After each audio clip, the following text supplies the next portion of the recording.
اگر میری بات آپ کو نہیں سمجھ آ رہی تو میں ایک حدیث مبارکہ کا حوالہ بھی دے دیتا ہوں. بڑی مشہور حدیث پاک ہے کہ اللہ رب العزت نے سیاحین فرشتوں کی ایک جماعت مقرر کیا جو سیر کرتے رہتے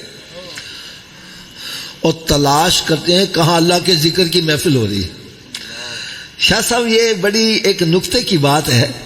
ایک بندے نے سوال کیا حافظ صاحب فرشتوں کو کیسے پتا چلتا ہے یہاں محفل میلاد ہو رہی ہے؟ بزرگوں نے اس کے دو جوابات دیے. یار جواب سنوں گے آپ کی طبیعت خوش ہو جائے.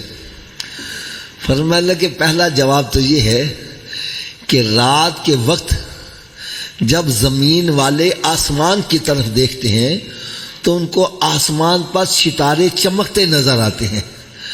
فرمایا آسمان والے جب زمین کی طرف دیکھتے ہیں ان کو اللہ کے ذکر کی محفلیں چمکتی نظر آتی ہیں. سبحان اللہ.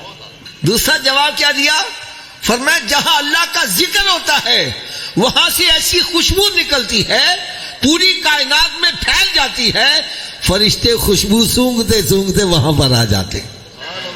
اور جب محفل برخاست ہوتی ہے وہ فرشتے اللہ تعالیٰ کی بارگاہ میں حاضر ہوتے ہیں.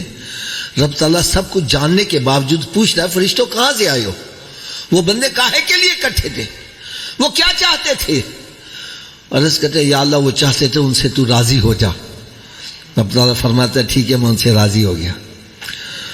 پھر وہ عرض کرتے ہیں یا اللہ وہ محفل میں جو شرکا ہیں وہ تو گھر سے آئے ہی اس نیت سے تھے ہم نے محفل میں بیٹھنا ہے.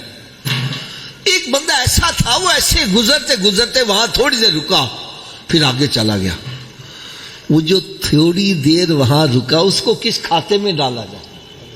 لو حدیث پاک کے الفاظ سنو. رب تعالیٰ ارشاد فرمائے لا یشقا جلیسہم, میرے نزدیک محفل میں شرکا اتنی عظمت والے ہیں ان کے بعد جو تھوڑی دیر بھی آ کر کھڑا رہا میں اس کو بدبخت نہیں رہنے دوں گا, اس کو بھی خوشبخت بنا دیا جائے.